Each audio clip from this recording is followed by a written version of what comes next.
The teacher slammed the office door, shoved a file onto the desk, and sneered. Girls like her always end up in trouble. Lila stood frozen, surrounded by silent staff, as her mother's voice cracked through the hallway. You're not punishing her, you're profiling her. Cameras weren't supposed to be rolling, but someone hit record, and what they captured would rip the school apart. Before we deep dive into this interesting story, subscribe to our channel, and tell us where are you watching from. Share in the comments below. The morning sun slipped lazily through the blinds of the modest kitchen, casting long golden streaks across the countertop, where Ayana James flipped pancakes with half an eye on the stove, and the other on her daughter's packed lunch. The house hummed with quiet routine. The coffee maker gurgled. The weather played low on the TV, and Layla, in her neatly ironed uniform, tied her curly hair into a high puff, still humming the hook from a song she'd played on loop all week. Ayana was used to mornings like this, the kind where everything felt safely predictable, and after years of keeping everything in balance, single motherhood, long nursing shifts, weekend classes, she had grown to treasure moments of normalcy. Lila at 13 was her calm within the storm, bright, curious, respectful, and painfully aware of how to carry herself in a world that often asked her to be smaller, softer, and quieter than she naturally was. Ayana kissed Layla's forehead before she left. Remember, she whispered, you are not responsible for anyone else's comfort. Layla grinned. I got this, Ma. I always do. She grabbed her backpack, slid on her sneakers, and jogged toward the bus stop, a confident silhouette against the morning light. By 10:17 a.m., that confidence had been shattered. Iana's phone buzzed during her second cup of coffee. The screen read, Riverdale Middle School principal call. Her heart jumped. She answered immediately. The voice on the other end was cold, rehearsed, official. Principal Cardenas informed her there had been an incident involving Layla. No details, just an insistence that she come to the school immediately. Ayana asked 3 times what the issue was, but the voice offered nothing but tight-lipped professionalism. It's best we discuss this in person, Miss James. In the 5-minute blur it took Ayana to grab her keys and throw on a jacket, her mind spiraled. Layla wasn't the kind of kid who caused incidents. She was the student who organized science fairs, who helped the librarian with shelving on Fridays, who asked thoughtful questions in class, and stayed out of trouble. Whatever this was, it couldn't be true. The school was only 10 minutes away, but traffic lights and a crawling delivery truck made it feel like a lifetime. Her hands tightened around the steering wheel, every block multiplying her anxiety. Something wasn't right. She could feel it. Not in a paranoid way. In the deep-boned way black mothers know danger doesn't always look like sirens or fists. Sometimes it looks like a call from school in the middle of a quiet morning. When she arrived, the receptionist barely met her eyes. You can wait in the conference room, she said, her tone flat. There was a stillness in the air, a strange tension. No one said Lila's name, and yet every face Ayana passed seemed to be avoiding something. Guilt? Fear? She couldn't tell, but she felt like she was walking into a room where the decision had already been made, and her voice wouldn't matter. The conference room was painfully beige. 2 assistant principals sat across from her, flanked by the school counselor, and a woman Ayana didn't recognize. The chair left for her was pulled back slightly, an unspoken invitation to sit down and accept what was coming. Principal Cardenas stood near the window, arms crossed, gaze distant. Finally, he spoke. Ms. James, your daughter was involved in an altercation during 3rd period. She was reported for using threatening language and displaying aggressive behavior toward her teacher. Ayana blinked. Layla? Yes, he continued. Specifically, she pointed at Ms. Halbert and said, you people always try to silence us. Her tone was described as confrontational, and her body language, well, the teacher said she felt unsafe. It took Ayana several seconds to process the sentence. You people? Unsafe? The absurdity of it collided with the slow horror of reality. So my daughter spoke up in class, and that's a threat now? The woman next to the counselor, later introduced as the district's compliance officer, slid a form toward her. Due to the nature of the incident, and the teacher's statement, we're placing Layla on a 1-day suspension for aggressive conduct. This is in accordance with aggressive conduct? Ayana's voice cracked. For speaking, she made the teacher feel unsafe. The woman repeated, like it explained everything. There were no student statements, no mention of context, no video evidence, just the teacher's word, a white woman who had only been at the school for a year, but had a reputation for being strict with attitude issues. Ayana had heard whispers from other parents, mostly black mothers who said their kids had been sent to the office for talking back when they'd asked basic questions. But no one had ever pushed it, not publicly, until now. "Where is my daughter?" Ayana asked finally. "She's in the guidance office. We thought it best to keep her separated until you arrived." The word separated sank in her chest like a stone. When Ayana entered the guidance room, she found Lila sitting on a plastic chair, hands folded tightly in her lap, eyes glassy but dry. Her backpack sat untouched beside her. When she looked up and saw her mother, something cracked. Not a breakdown, not tears, but something smaller, quieter, a flicker of humiliation. A question she couldn't say aloud. Ayana knelt down, eye level with her daughter. "Tell me everything," she said softly. Layla spoke in a low, clear voice. She'd been in social studies. They were discussing civil rights history, and when the class touched on protests, Layla had mentioned modern examples. Police brutality, Black Lives Matter, school discipline disparities. Ms. Halberd cut her off, saying, "Let's not make this political." Layla replied calmly, saying it was political, and that pretending it wasn't was part of the problem. That's when the accusation came. She said I was making her feel attacked. That I raised my voice. But I didn't.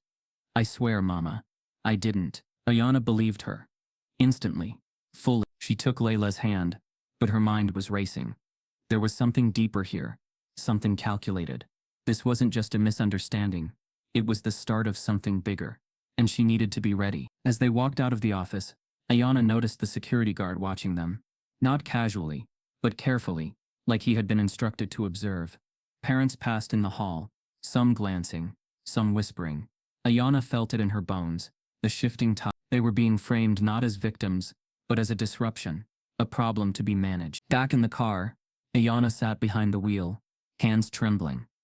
Layla looked out the window, silent. "I'm not letting them do this to you," Ayana said. "Not today, not ever." But what Ayana didn't know, as she turned the key in the ignition and pulled out of the school parking lot, was that this was only the surface.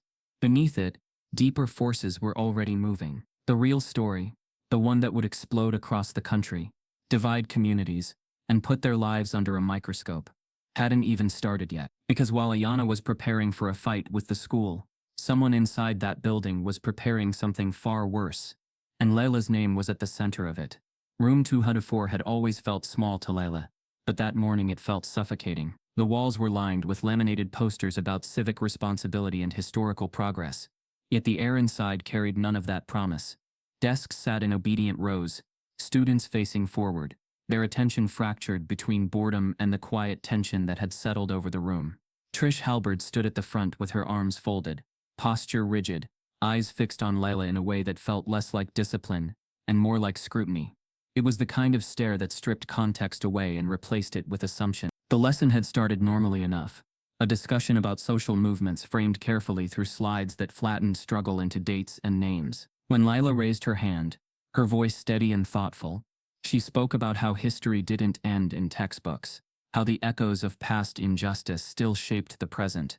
Her words weren't loud, they weren't hostile, they were measured, earnest, and rooted in the curiosity teachers claimed to value. But Ms. Halberd's expression changed the moment Layla spoke. Her jaw tightened, her eyes narrowed slightly, and the room shifted. Ms. Halberd interrupted before Layla could finish her sentence, reminding the class that the topic was academic, not political. Layla responded calmly, pointing out that the material itself was political by nature, that pretending otherwise erased real experiences. The exchange lasted seconds, yet Ms. Halberd treated it as a rupture. She asked Layla to stand. Chairs creaked as heads turned. Layla complied, confusion flickering across her face as she rose slowly, suddenly aware of how alone she was in that moment. Standing there, Layla felt the weight of every eye in the room. Miss Halberd's voice sharpened, accusing Layla of using aggressive language and adopting a threatening posture. The words felt surreal, detached from reality, as if the teacher were describing someone else entirely. Layla glanced around, searching faces for confirmation, for someone who might speak up and say that wasn't what had happened. But silence met her gaze. Some students looked away. Others watched with a mix of curiosity and relief that the spotlight wasn't on them. Ms. Halberd continued, her tone calm but authoritative, explaining to the class that behavior like this was unacceptable and disruptive. She spoke about maintaining a safe learning environment, her eyes never leaving Layla. The phrase hung in the air, heavy with implication. Safe from what? From words? From disagreement?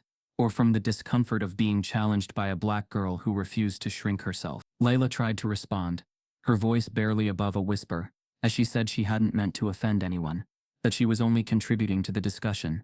Miss Halberd cut her off again, instructing her to lower her voice even though it was already low, already careful.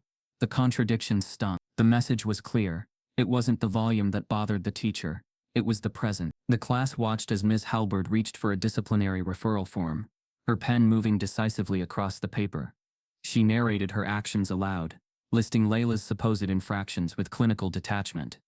Confrontational tone, defiant behavior, threatening gesture. Each phrase felt like a distortion, a rewriting of reality that Layla had no power to correct. There was no mention of context, no acknowledgement of the lesson's content or the nature of the exchange. The truth was being edited in real time. As Miss Halberd spoke, Layla's mind raced. She replayed the moment again and again, searching for the gesture she was accused of making, the threat she was supposed to have implied. There was nothing, just words, just a raised hand, just a refusal to pretend that history was neat and finished. Her cheeks burned with humiliation, not because she felt guilty, but because she felt exposed. Reduced. The escort to the guidance office came quickly, as if the decision had been prearranged. Miss Halberd opened the door and gestured for Layla to step into the hallway, her face composed, almost satisfied. The class resumed its low murmur the moment Layla left, the disruption neatly contained. The lesson moved on without her, as if she had never been there. In the hallway, Layla walked with her head down, the sound of her footsteps echoing softly. She could feel the stares from classrooms they passed, teachers pausing mid-sentence as she was led by. Each glance felt like another layer of judgment added to a story she hadn't written. By the time she reached the guidance office, the narrative had already solidified: problem student, aggressive behavior, necessary discipline. Back in room 204, Ms. Halberd took a moment to steady herself before continuing the lesson.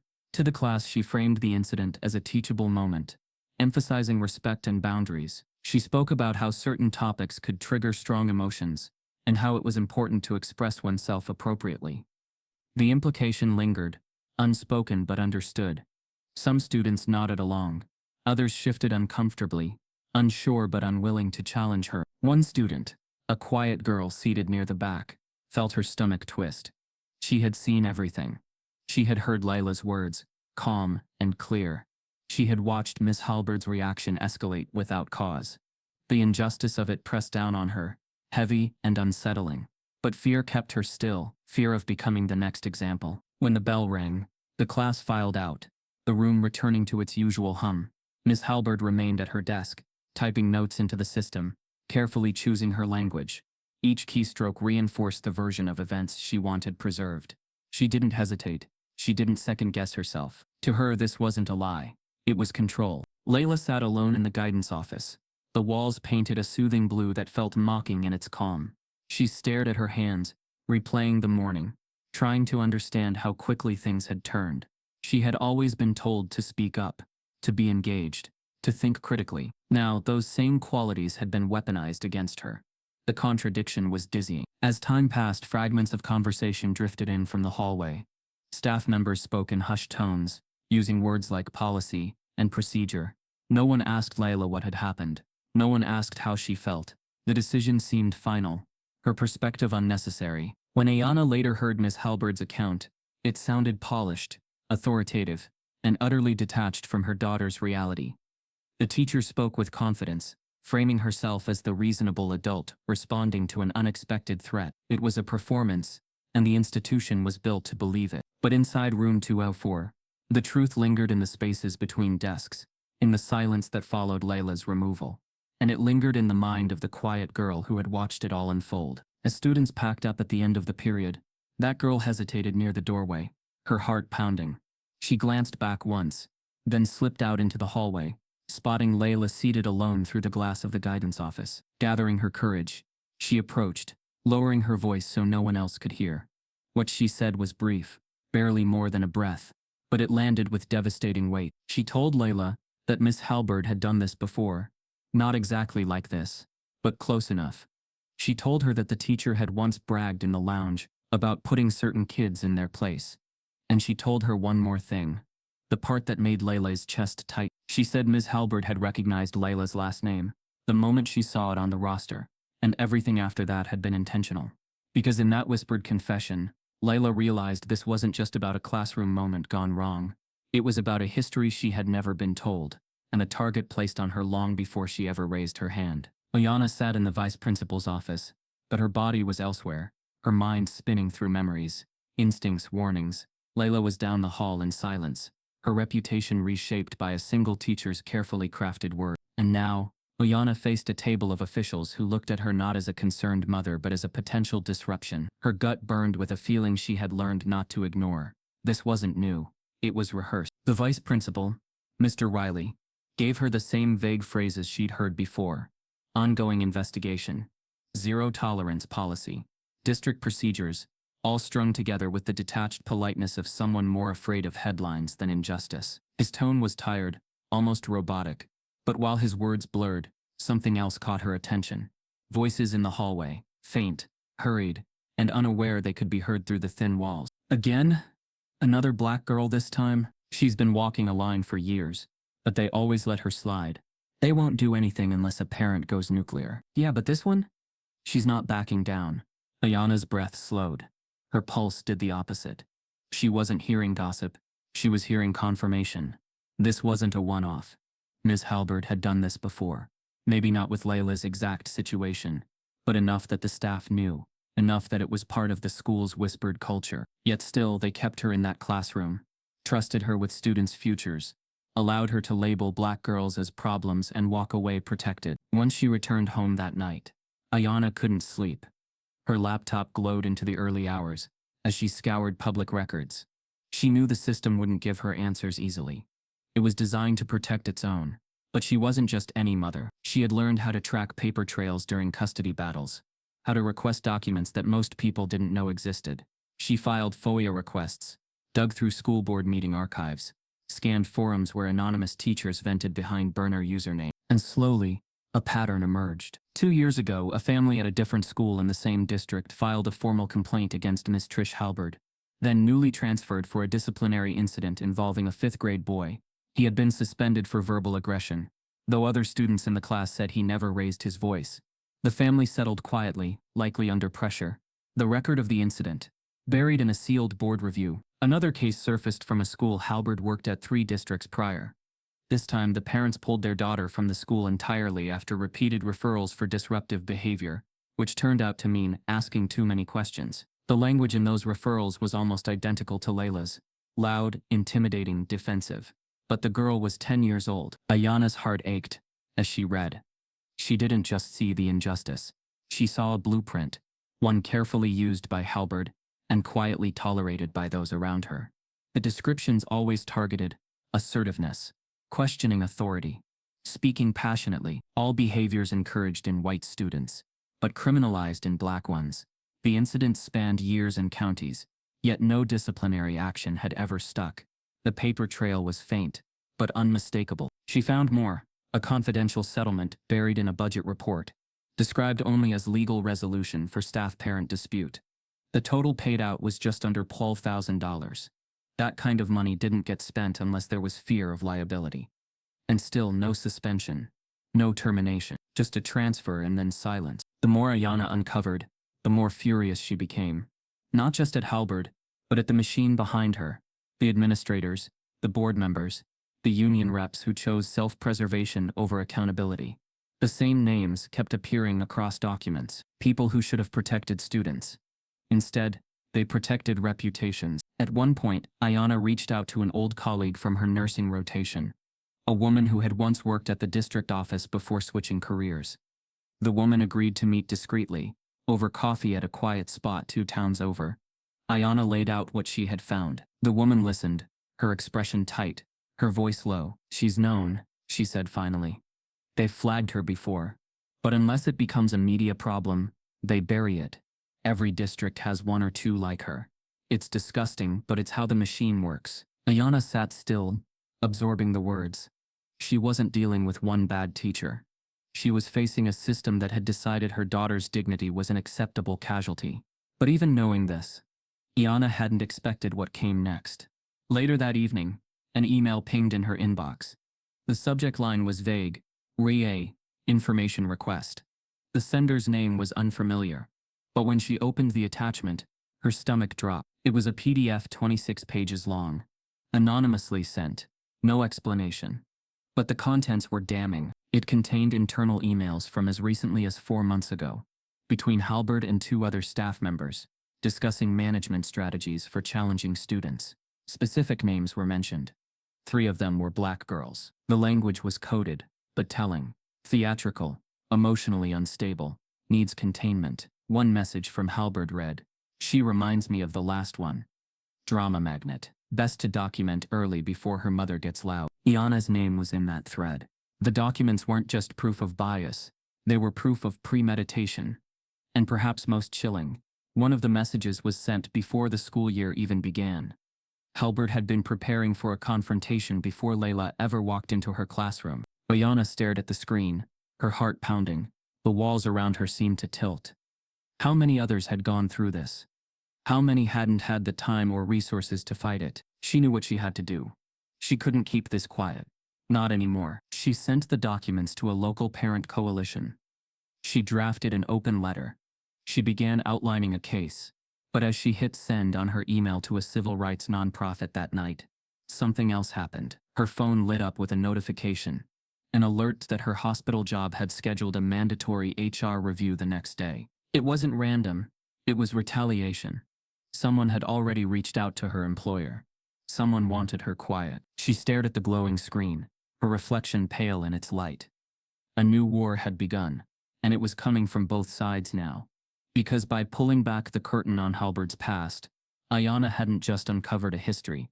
She'd stepped into a minefield that could cost her everything. The fluorescent lights of the school board conference hall flickered as parents filed in one by one.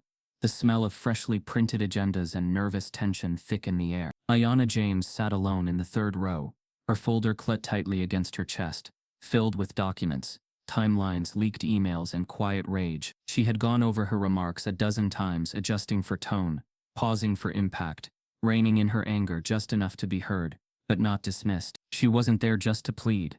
She was there to expose. The board president, a gray-haired man named Elliot Conklin, adjusted his tie and smiled the practiced smile of someone used to pretending every crisis could be managed with polite detachment. One by one, the seats filled concerned parents, teachers' union reps, district officials, and a small film crew from a local news station, with a single camera trained on the podium. Iana noticed them immediately. That camera might be the only thing tonight that told the truth. Public comment began promptly at 7:00 p.m. The first speakers were unremarkable. A mother upset about cafeteria food, a teacher requesting budget clarity, a coach campaigning for a new scoreboard. Then Iana's name was called. She stood slowly, calmly, but her eyes held fire. The folder in her hands was more than just evidence, it was ammunition. When she reached the podium, the room quieted.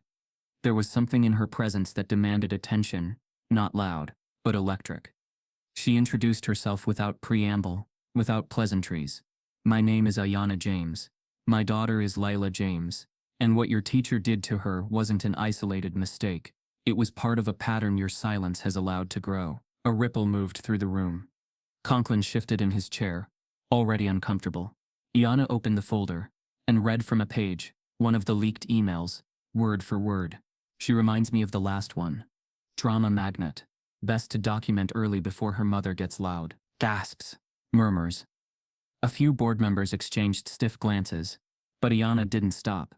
She laid out the other complaints, the quiet settlements, the pattern of black children flagged by Ms. Halberd for being too assertive, too emotional, too much. She moved methodically, like a lawyer backing every statement with something printed and time-stamped. "You've allowed this to continue," she said, voice tightening.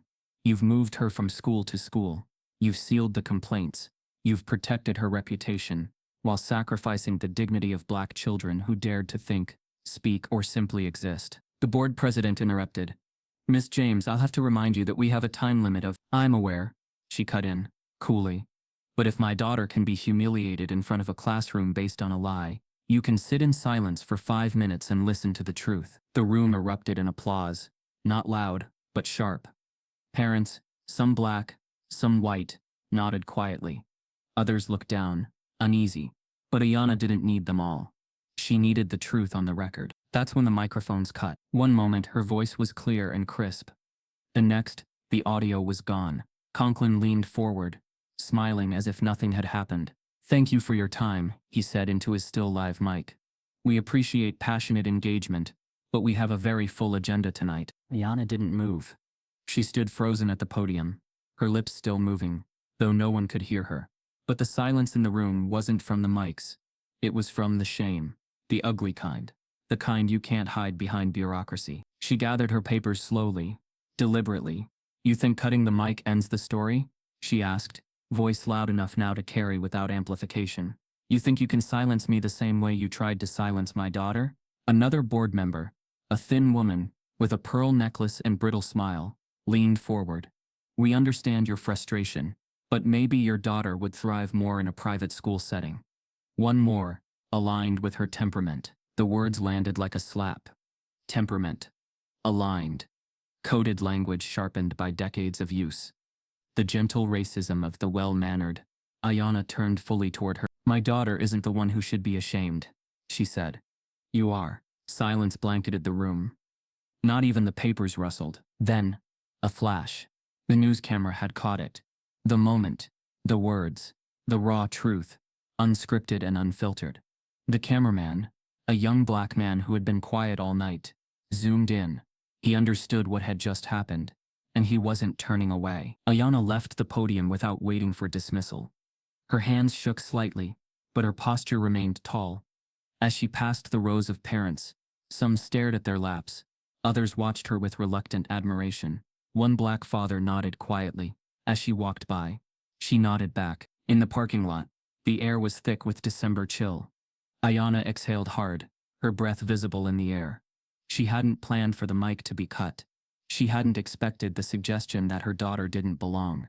But she had said what she came to say, and the camera had seen it. By the time she reached her car, her phone buzzed.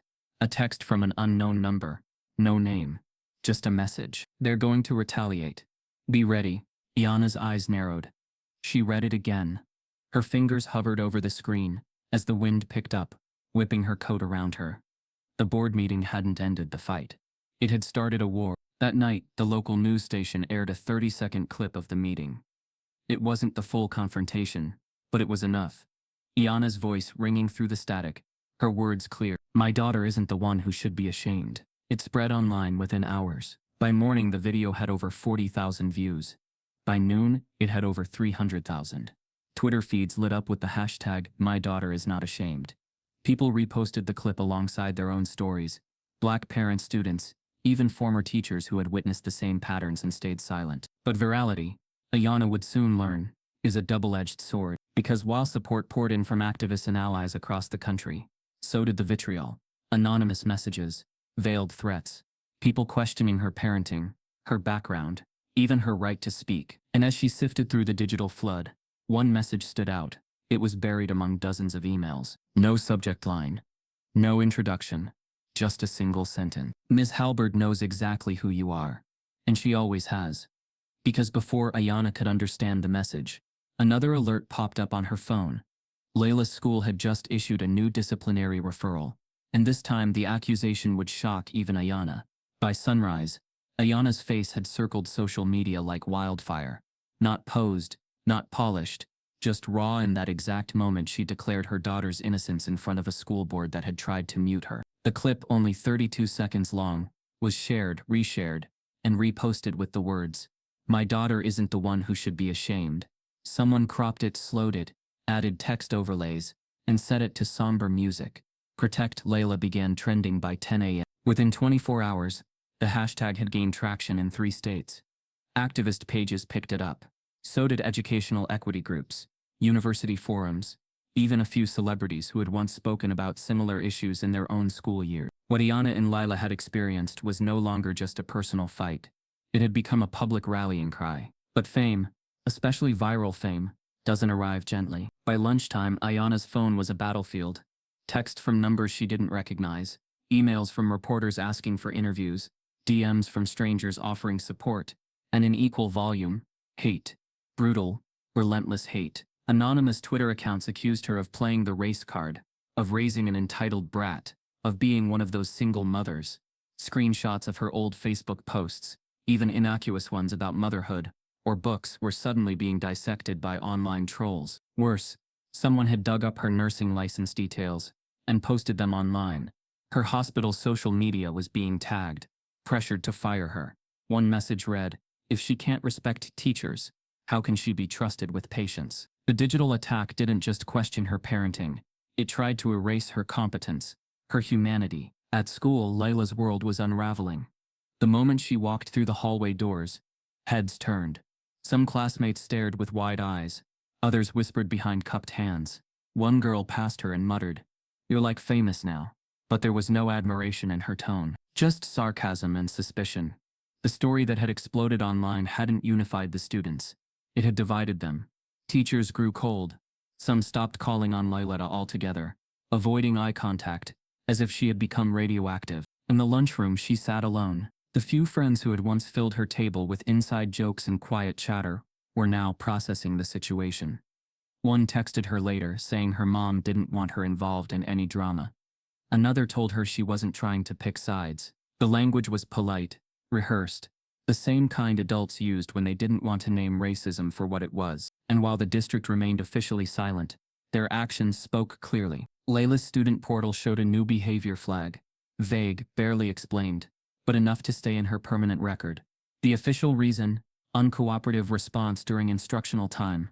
No date, no description, just another scar in the digital trail they were building against her. Meanwhile, in the background, the school quietly issued an internal memo about handling students in the media spotlight. Iana got a copy forwarded anonymously. It advised teachers to minimize disruption and remain neutral in their interactions. But buried in that language was something darker, a warning to staff that anything said could be captured and misused. The implication was clear: treat Layla like a liability, not a student. Iana, despite the flood of hate and threats, refused to hide. She accepted an invitation to speak on a small Black-run podcast. She told the story plainly: no dramatics, no overreach, just facts. But it was the calmness in her voice, the clarity with which she recounted every insult, every piece of silence from the school, that hit listeners hardest. People didn't just hear a mother's anger. They heard her exhaustion, her refusal to be erased. Listeners began to respond. Teachers from other states wrote in with their own stories. Former students described eerily similar experiences.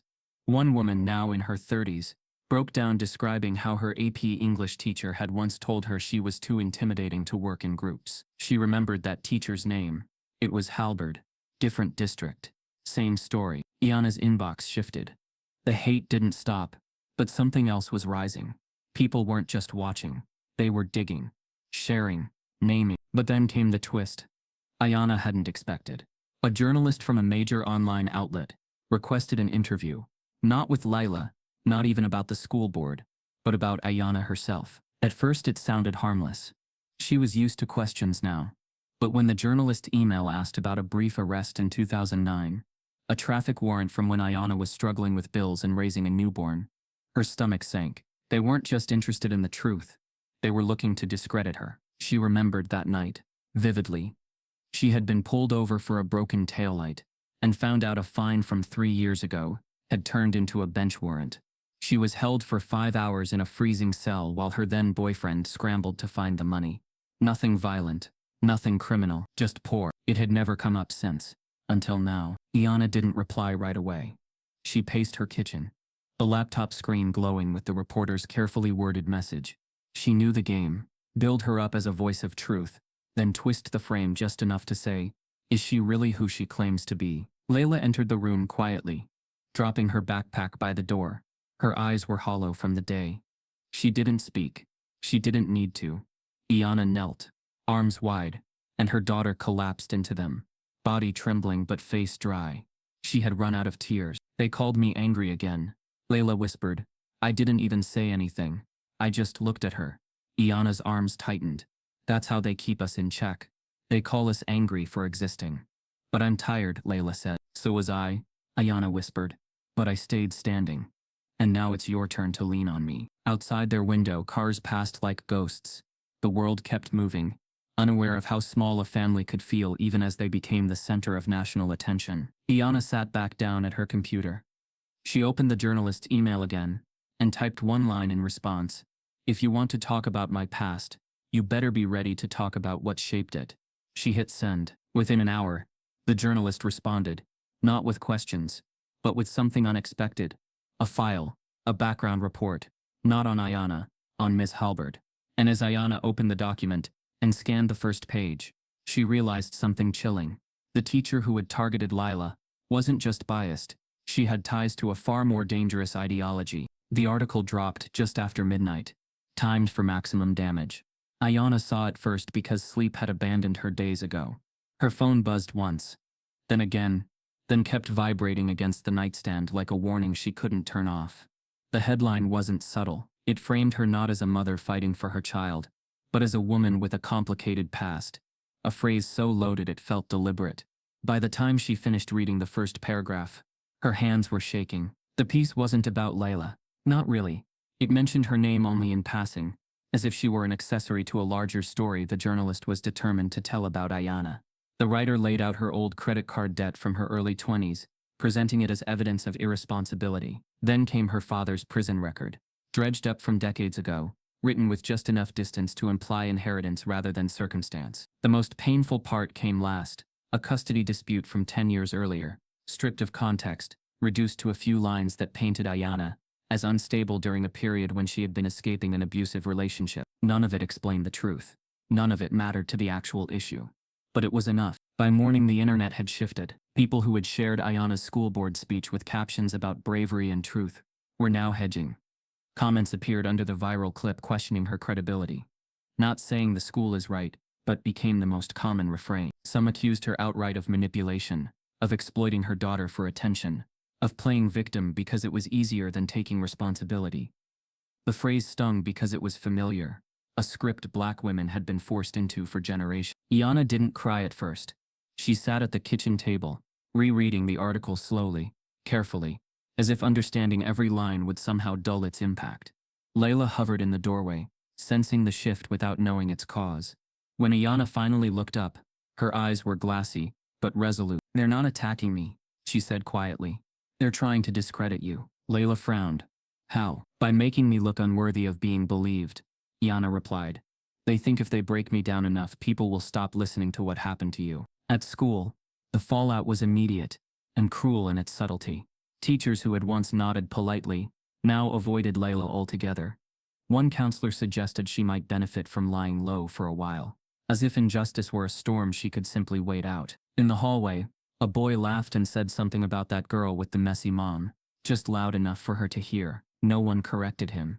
Silence did the work for them. Ayana's employer called her in that afternoon. The meeting was framed as concern, but the undertone was unmistakable. Her supervisor mentioned the article, the attention, the hospital's image. There was no accusation, no discipline, just a reminder that public controversy had consequences. Ayana nodded, thanked them for their transparency, and walked out knowing her position was suddenly fragile. Online, the attacks grew more personal. Strangers dissected her appearance, her tone of voice, her parenting choices. Some even suggested that Lila's behavior was a result of learned aggression, a phrase that tried to sound academic while repeating the same tired stereotype. Ayana reported what she could, blocked what she couldn't, but the volume was overwhelming. The internet had decided she was fair game. What hurt most wasn't the hate itself, it was the erosion of support. Allies went quiet, influencers deleted posts. A few even apologized publicly for jumping to conclusions. The narrative was shifting, and Ayana could feel the ground moving beneath her feet. That night, Layla asked a question Ayana had been dreading. "If people think those things about you, does that mean they think it about me too?" Ayana didn't answer right away. She pulled her daughter close, feeling how tense her small frame had become. "Some people will always look for reasons not to believe us," she said finally. "But that doesn't make them right. And it doesn't make us wrong." Layla nodded, but the doubt lingered. The damage wasn't loud or dramatic. It was quiet, corrosive, settling into places that would take years to heal. Just as Ayana was beginning to wonder if the weight would finally break her, an email arrived that stopped her cold. The sender's address was a generic district account, the kind used for internal communication. The subject line was vague. Regarding Ms. Halberd, for a moment Ayana suspected a trap. Then she opened it. The message was short, written carefully, as if every word had been weighed. The sender didn't give their name, only their role, a staff member who had worked closely with Ms. Halberd for years. They apologized for reaching out anonymously, citing fear of retaliation. Then they said something that made Ayana's breath catch. "There are things you don't know," the email read. "Things that explain why your daughter was targeted. I've seen records that were never meant to be public. If you're willing to listen, I'm ready to tell you everything." Attached was a single screenshot, a cropped image of an internal document, dated before the school year began, with Layla's name highlighted. Ayana stared at the screen, heart pounding. The article had tried to reduce her to her past, to convince the world she was unworthy of truth. But here it was, undeniable proof that the system had been watching her daughter long before the incident. Planning, preparing. She closed the laptop slowly, the room quiet except for the hum of the refrigerator. Outside, the night pressed in, heavy and uncertain. Ayana knew that answering this email would change everything. It could expose her to more retaliation, more scrutiny, more pain, but it could also finally reveal the full scope of what they were up against. She typed a single reply, "I'm listening," because the person on the other end wasn't just a witness. They were carrying secrets powerful enough to unravel the entire school, and they were terrified of what would happen if those secrets came out.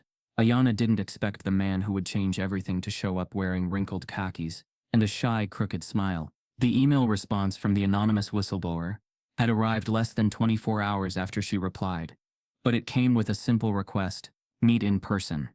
The sender didn't want to talk over the phone or Zoom. "Too risky," the message read. "They monitor everything." They agreed to meet at a quiet diner just outside city limits, a place far from prying eyes and nosy coworkers. Ayana arrived first and picked a booth near the back, her heart pounding with a mix of urgency and anxiety. She had no idea what to expect. A secretary, a staff assistant, maybe even a parent who had worked in the school's administration. She wasn't prepared for the man who approached her table and cleared his throat gently. "Ms. James?" he asked, voice low. Ayana nodded. "You're the one who emailed." "Yes," he said. "My name is Daniel. Daniel Cray. I teach 7th grade science. I work down the hall from Ms. Halberd." She didn't recognize the name, but she recognized the face now.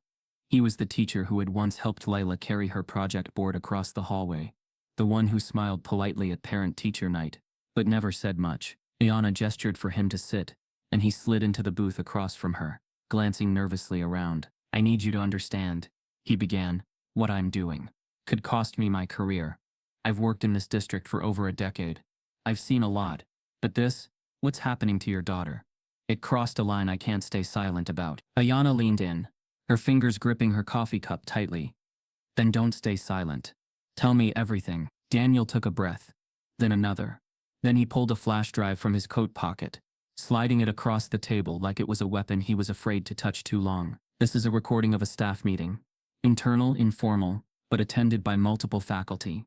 I kept the audio running without anyone knowing. I wasn't planning to share it. Not until what happened with your daughter." He paused. Halberd said something that confirmed what many of us already suspected, that she was targeting students based on race, and that it was something she'd done before. Ayana stared at the flash drive, unsure whether to reach for it or recoil. "What exactly did she say?" Daniel looked down, then met her eyes again. "She was talking about Layla. Said she reminded her of another one from her last school. She said, and I quote, loud and dramatic, just like the last one, 'They always want to challenge authority.'" She laughed after it.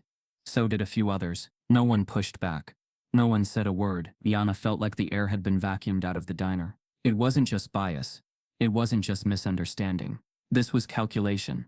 A casual, confident confession made in a room full of educators. And no one thought to stop it. "And that's not all," Daniel continued, voice lower. "They have what they call the watch list. It's unofficial, just notes passed between certain teachers about kids they think are high risk for disruption. You know who ends up on that list. It's not the loud white kids. It's not the boys who throw paper or skip class. It's black girls, Latinx boys, The ones who speak up too often. Ask the wrong questions. The ones with single moms. The list isn't about discipline, it's about control. Iana's throat tightened. The cruelty wasn't just in the slurs or labels. It was in the structure, the policies dressed in professionalism. The quiet way racism slipped into systems and made itself look like order. She took the flash drive slowly, like it might explode. "Does anyone else know you're giving me this?" she asked. Daniel shook his head. "I told no one. But they'll figure it out. They always do." He stood up, casting one last glance toward the window. "You didn't hear this from me, Miss James. But don't wait too long. They're already trying to bury your story." The door jingled as he left, and Iana sat alone, the flash drive in her hand, like a loaded weapon. She drove home in silence, the radio off, every light on her dashboard glowing, like warning signs. Her mind spiraled through possibilities. Would anyone believe the audio? Would the district claim it was altered? Would Daniel be fired? Would she? That night she didn't sleep.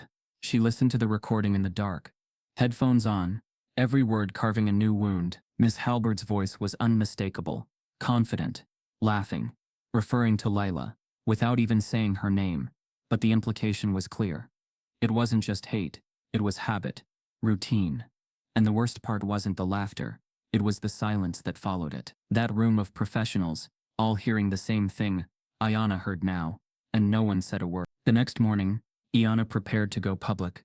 She drafted a detailed post, not a rant, a statement, with timestamps, with audio excerpts.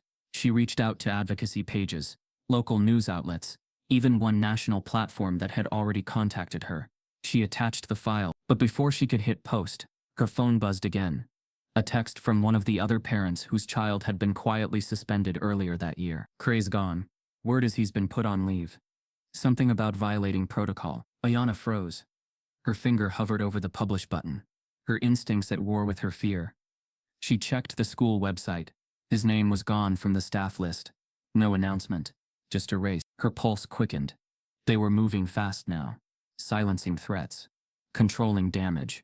The machine was shifting gears, not to protect students, but to protect itself. She picked up the phone and called Daniel. No answer. She tried again. Voicemail. Then she checked his email, a generic auto reply. "Mr. Cray is currently unavailable. Please contact the main office with questions." In the span of less than 24 hours, the only person brave enough to speak the truth had vanished from the system, and Iana knew exactly what that meant. They were preparing for war, because the school wasn't just silencing its critics anymore, it was erasing them, and Iana realized she might be next. Iana had never feared quiet before, not until it became the loudest thing in every room she walked into.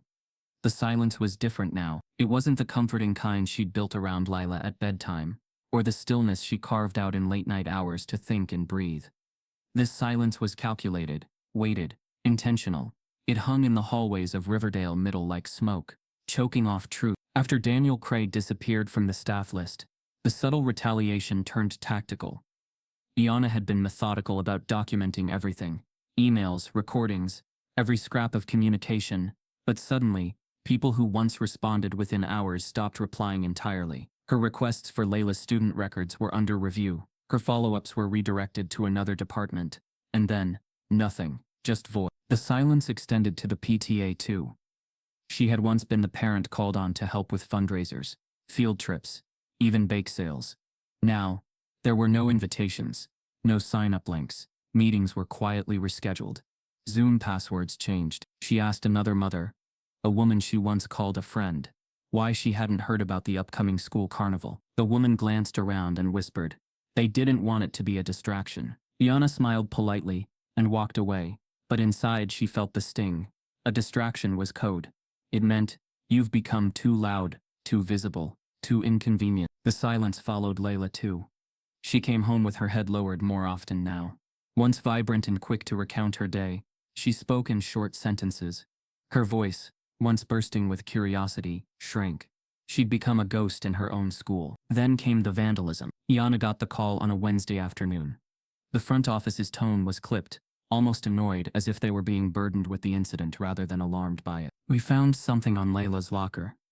We're addressing it internally." That was all they said. Iana drove to the school without waiting for permission.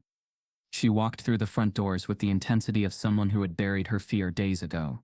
A security officer escorted her to the hallway. There, in bold black ink, carved into the metal door, was a word. Unmistakable, cruel, and historically violent. Savage. The word was still raw against the gray. Still fresh. No one had even tried to cover it up. Students passed by it, eyes flicking toward Ayana, as she stood there, fists clenched, mouth tight. The assistant principal approached slowly, already talking. "We're reviewing the cameras," though that section was experiencing technical difficulties. Ayana didn't let him finish. "You let this sit here," she said coldly. "You didn't even try to hide it. It's being handled." "No," she snapped. "It's being ignored." She took out her phone, snapped a photo, and sent it to every parent group she could find. She didn't wait for permission to be outraged. She claimed it. By that night, the photo had made its rounds.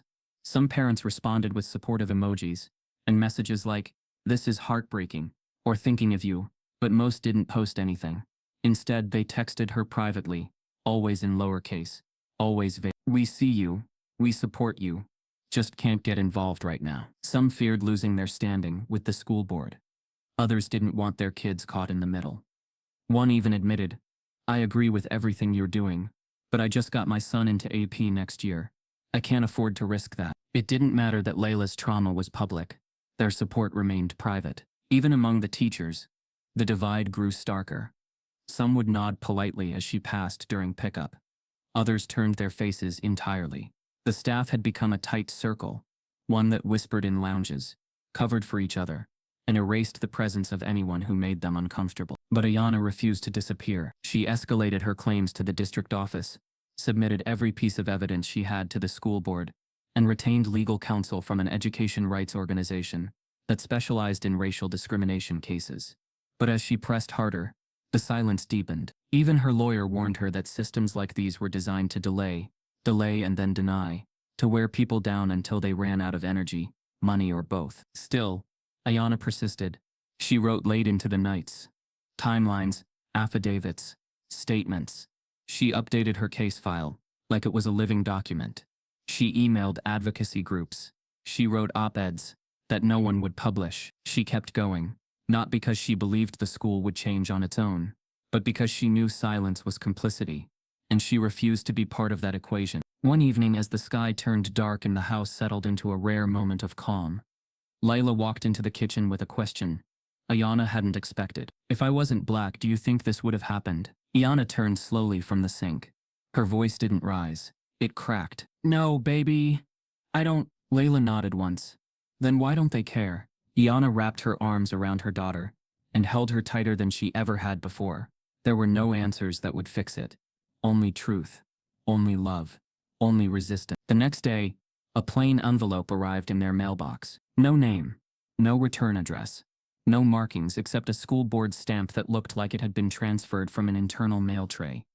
Inside, there were 6 printed pages, grainy scans of internal memos from the district's administrative offices. The language was clinical, dry, but the implications were explosive. The memos detailed discussions between senior school officials about containment strategy for high-risk narrative students. There were directives for which staff should avoid public comment, notes about deflecting media inquiries, and a suggested talking point template labeling Ayana as emotionally reactive. But it was the last page that chilled her. A typed note. No signature. No name. It read, "Careful how far you push. We're not the only ones watching." Ayana dropped the envelope. Her fingers shook as she picked it back up and reread the line. She wasn't sure what frightened her more, the message itself, or the implication that it wasn't just the school anymore. This was wider, deeper, more protected than she'd feared. She scanned the return address again. Nothing. Whoever sent it had access to things the public never saw, and they'd chosen to warn her, but also intimidate her. A twisted olive branch wrapped in thread. She looked out the window, scanning the street. A car passed slowly, then turned the corner. The neighbor's porch light flicked on. Normal sounds. Ordinary night. But everything inside Ayana screamed that normal had ended a long time ago. She placed the envelope beside her legal binder, careful not to smudge the pages. She knew she had just been handed a weapon, and a warning, because buried in the last memo, barely visible at the bottom margin, was a name Ayana recognized. A name she hadn't heard in over a decade. A name from her past that wasn't supposed to be anywhere near her daughter's school. Ayanna didn't sleep that night. The name at the bottom of the memo pulsed in her mind like a fever she couldn't sweat out. Devon L. Crenshaw. It had been 12 years since she'd last seen it. Stamped on a custody hearing she tried to forget. Written on court files that categorized her as unfit during one of the darkest chapters of her life. Devon Crenshaw hadn't just been a district legal aide back then. He was the same man who had helped her ex-partner's lawyer discredit her in court, using hospital shift records and partial bank statements to paint her as a neglectful mother. His fingerprints had been on every paper that nearly cost her custody of Lila. Now his name was at the bottom of a memo about her daughter. Her daughter flagged as a containment priority. Ayanna didn't cry. She went cold. She read the memo again, every line sinking like a blade. The memo had been signed off by Crenshaw, now identified as District Legal Counsel, Office of the Superintendent. That meant he hadn't just remained in the system. He'd climbed higher. He was part of the core leadership team, and that made the threat in the envelope no longer abstract. It was personal. The document was formatted like a summary briefing, the kind not meant to leave conference rooms. Bullet points, bold subheadings, timelines. The language was polished, but transparent to anyone who knew how systems protect themselves. One phrase repeated several times: mitigate optics, not solve the issue, not investigate the concern, just control how it looked. Another email, forwarded within the packet, made her heart drop. It was from the superintendent's chief of staff, instructing school board members to remain neutral publicly, but privately to discourage public escalation by Miss James. The email read, avoid giving her oxygen. Her type seeks attention and weaponizes victimhood. Her type. There it was again. The language that disguised racism behind bureaucracy. It wasn't even subtle. Layla had been called urban-minded in another internal thread. Ayanna's parenting style was deemed exaggerated. Their entire existence had been reduced stereotypes, cataloged in inboxes, and exchanged between people paid to serve children. It wasn't just one teacher anymore. It was the institution itself. Ayanna paced the living room floor until dawn, her slippers dragging softly over the wood. Each lap around the couch was a fight against fury, each breath heavier than the last. She couldn't release the audio from Cray without risking his safety, and now she feared even that might not be enough. The documents proved what she'd long suspected but hadn't been able to name. Racism wasn't just present, it was operational. The system didn't just tolerate it, it had protocols for it. She needed legal muscle.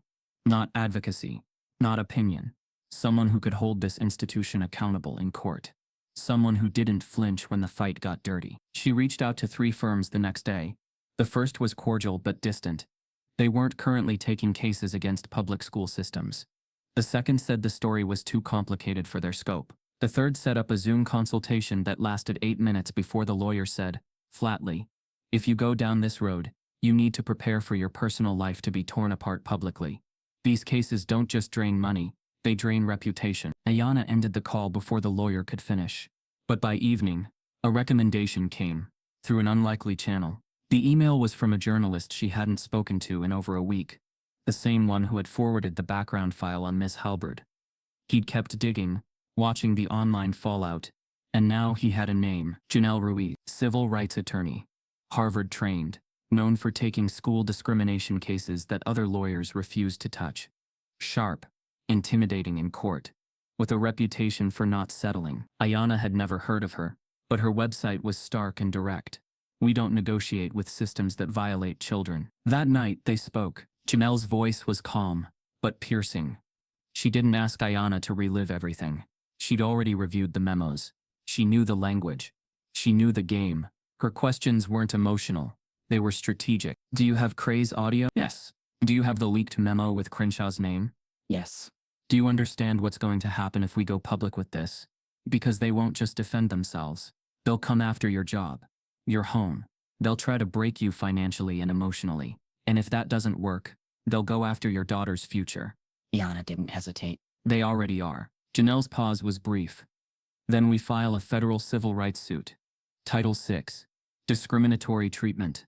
Retaliation. We won't just name the teacher. We'll name the superintendent's office. Crenshaw. The board. Ayanna felt the ground steady beneath her feet.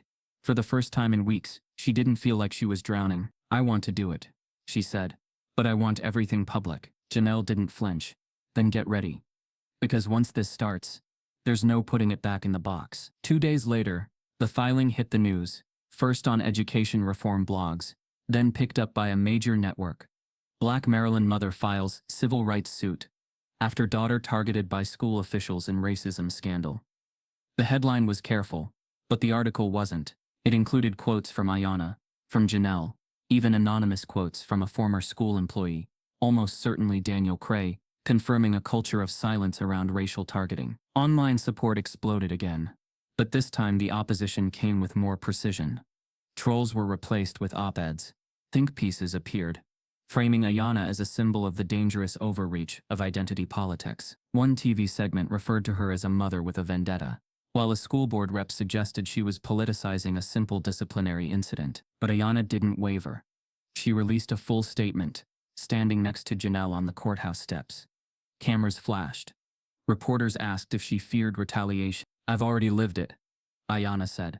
"This isn't fear, this is truth." Later that night, after the media vans disappeared, after Lila finally fell asleep, Ayanna sat in the kitchen and went back to the memo one more time. Her eyes landed again on Devin Crenshaw's name. She had hoped she'd never have to see it again, but now that she had, she couldn't ignore the deeper twist, one she hadn't shared with anyone. Devin wasn't just a name from her custody case. He was once her attorney. For 6 weeks during that old battle, when Ayanna had no one and no money, he had represented her through a public defender assignment. And when she pushed for full custody of Lila, he abruptly withdrew from the case. No explanation. Just gone. Now over a decade later, he was part of the machine trying to erase her voice. And as Ayanna stared at the memo under dim light, her email pinged with a new subject line: "You're digging into things that were meant to stay buried." The first lawyer wore a smile that felt like a mask. Expensive suit, clean desk, and the kind of rehearsed calm that suggested he didn't want his name attached to anything too messy. He listened politely as Ayanna laid out the facts, even nodded in the right places, but something in his eyes flickered the moment she mentioned the district's legal counsel. When she finally stopped talking, he leaned back in his leather chair and let out a breath that felt too casual. "You have every right to be upset, Miss James," he said, "but going up against a school district, especially one this large, is like walking into a hurricane with an umbrella." Ayanna didn't flinch. "That's why I came to you. You advertise yourself as a civil rights specialist." He gave a sympathetic shrug, the kind designed to soften rejection. "I'm not saying don't pursue this. I'm saying be smart about it. You're going to need a war chest. I'd need a $20,000 retainer just to get started. And frankly, I'd advise strongly against taking this to trial. Better to negotiate quietly. Settle." "Settle?" Her voice cracked like glass. "My daughter was profiled, humiliated, and targeted. They painted me like a criminal. I have proof." He raised a hand. "Even proof won't shield you from what comes with this kind of exposure. These systems are protected by layers of policy, insurance, and politics. Do you really want your entire life dragged through the media for what might end in a confidentiality clause and a check that won't even cover your losses?" Ayanna stood, not out of rage, but resolve. "What I want is for someone to care more about justice than their bottom line." The second lawyer wasn't in a glass tower or behind a mahogany desk. Her office was a modest, repurposed bookstore in a rundown building off Old Town Road, tucked between a shuttered diner and a community center.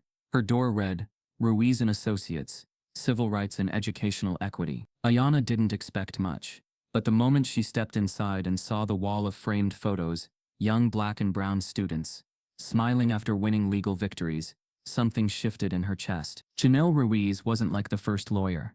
She didn't waste time with pleasantries. She barely even greeted Ayanna. She walked in holding a file, eyes sharp, already informed. "I read your statement, heard the leaked audio, saw the memo with Crenshaw's signature. I also saw how fast the district tried to paint you as unstable. That's their playbook. But I don't play by their rules." Ayanna took a breath. "I can't pay. Not what this case deserves. Not right now." Janelle shook her head. "Good. That means you're fighting for the right reasons." There was a silence between them then. Not tense, but sacred. Shared understanding. Janelle didn't need Ayanna to explain the emotional labor, the exhaustion, or the coded language used to strip dignity from black mothers. She'd lived it too. She didn't just represent people like Ayanna. She was people like Ayanna. "I was that girl once," Janelle said, almost like a confession. "Labeled disruptive, called aggressive for asking too many questions. I watched my mother fight a system that told her to sit down and stay quiet. We lost everything. But that loss is why I'm sitting across from you now. They worked quickly after that. The claim was filed under Title VI of the Civil Rights Act, racial discrimination and retaliation by a public institution. Janelle crafted the complaint like a scalpel, direct, precise, and devastating. They named the teacher, the principal, the superintendent, the legal counsel, and the board as co-defendants. But the real strength came from the supporting evidence, the audio, the internal memos, and the testimony of the now suspended Miss Cray, who agreed to speak through an affidavit under protection. The lawsuit hit the district like a storm they didn't see coming. What they had expected to fizzle out in online noise was now a federal case with teeth. Media outlets picked it up. Activist groups amplified it. Janelle appeared on public radio, quoting the phrase from the leaked email. Her type seeks attention. It enraged people. It awakened others. Still, Ayanna kept her head down. For her, it wasn't about headlines. It was about accountability, about forcing a system to confront its rot. One morning, 2 weeks after filing, Layla came down the stairs and asked a question that nearly stopped Ayanna's heart. Am I allowed to feel proud of myself again? Ayanna turned. Baby, you were never supposed to stop. Layla exhaled, like she'd been holding her breath for months. Then I want to go to school today, and I want to sit in the front. Ayanna drove her daughter to school in silence. But when she dropped her off, she didn't pull away immediately. She watched through the windshield as Layla walked through those front doors. Head high, steps steady, and she realized this wasn't just a legal fight anymore. It was legacy. The court date was set within the month, a rare speed for a case of this scale. The judge ruled there was enough credible evidence for a trial. The district filed motions to dismiss, but each one was denied. The pressure was building, and Ayanna could feel the walls closing in on the people who once tried to silence her. Then, just days before the trial was set to begin, an envelope appeared at Ayanna's front door. No postage, no return address. Inside was a printed incident report, newly filed, alleging that Lila had verbally threatened a substitute teacher during lunch hour.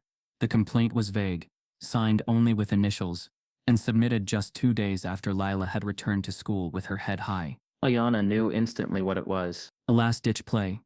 A dirty one. She called the school, and they confirmed the report had been added to Layla's file. Pending investigation, they said. Standard procedure. But no one could explain why the complaint wasn't addressed with Ayanna directly. No one could provide a witness. Not one camera had footage, and the substitute teacher, apparently unavailable for comment. Janelle was livid. They're trying to dirty her record before the trial starts. Typical. Retaliation disguised as process. Ayanna stared at the report. They're still willing to hurt a child to protect a lie. Janelle nodded. Which means we're closer to something big than they're willing to admit. That night, Ayanna added the new report to their evidence folder. She wrote the date across the top in red ink, not to highlight fear, but to mark the moment they'd stopped pretending this was a misunderstanding. This was war. Because the morning before the trial, Ayanna's phone rang, and the caller ID made her skin crawl. Office of the State Attorney General. And the voice on the line said 7 words she never expected. You need to see what we found. The knock came just after dawn, sharp and deliberate, the kind that didn't ask permission to enter a life. Ayanna froze in the kitchen, coffee untouched, the morning news murmuring in the background. Layla was still upstairs, wrapped in sleep, unaware that the quiet they'd been clinging to was about to be torn open. When the knock came again, louder this time, Ayanna's body reacted before her mind. She moved to the door with her phone already in her hand, thumb hovering over the camera icon. Instinct had taught her to document first and ask questions later. 2 uniformed officers stood on the porch, their posture formal, their faces carefully neutral. The neighbor's curtains twitched. Ayanna opened the door slowly, recording openly, the red light steady. Ms. James? One officer asked. We're here regarding a report from Riverdale Middle School. Ayanna's chest tightened. About what? A possible weapon on school grounds, the other officer said, eyes flicking briefly past her, as if assessing the house. Specifically involving your daughter. The words felt unreal, like they'd been spoken in a language that didn't belong to her life. That's impossible, Ayanna said, her voice steady by force of will. My daughter is upstairs. She hasn't been to school today. The officers exchanged a glance. One shifted his weight. We were told the incident occurred earlier this week. A knife was allegedly seen in her possession. Allegedly. The word hovered between them. Heavy and loaded. Ayanna's mind raced through timelines, through Layla's movements, through every moment she'd been with her child. This wasn't a misunderstanding. It was a construction. A story built quickly and with purpose. "You can't just show up like this," Iana said, lifting her phone slightly. "Based on an allegation with no evidence. We're required to follow up," the first officer replied. "We need to ask your daughter a few questions." Iana didn't move aside. "You'll ask them with me present," she said, "and you'll explain why the school didn't contact me before calling the police." There was a pause, brief but telling. The officers hadn't expected resistance framed so clearly, so calmly. Iana turned and called up the stairs, her voice firm but gentle. "Layla, baby, come downstairs." Layla appeared at the top of the stairs, hair still wrapped, eyes blinking in confusion. The sight of the uniforms drained the color from her face. She froze, gripping the banister. "Am I in trouble?" she asked softly. Iana felt something crack inside her. "No," she said immediately. "You've done nothing wrong." The officers introduced themselves, their voices practiced. They explained the allegation in sanitized terms, avoiding specifics, as if that made it less violent. Layla listened, eyes wide, hands trembling. When they asked her if she had ever brought a knife to school, her voice barely carried. "No," she said. "I don't even own one." Iana watched her daughter shrink under the weight of suspicion, watched the moment embed itself in her posture. Trauma didn't always announce itself loudly. Sometimes it settled quietly, changing the way a child held her shoulders, the way she answered questions meant to trap her. The officers asked to look at Layla's backpack. Iana refused. "You don't have a warrant," she said, "and you don't have probable cause. An unverified report from a school with a documented history of retaliation does not give you access to my home." The word retaliation landed differently. One officer cleared his throat. "We're just trying to ensure everyone's safety." "Then start by not terrorizing a child based on a lie," Iana replied. After 20 minutes of questions that went nowhere, the officers left with thin apologies and no answers. The neighbors' doors closed. The street returned to normal. But the house didn't. The air inside felt altered, heavy with something that wouldn't leave. Iana locked the door and leaned against it, sliding down until she was sitting on the floor.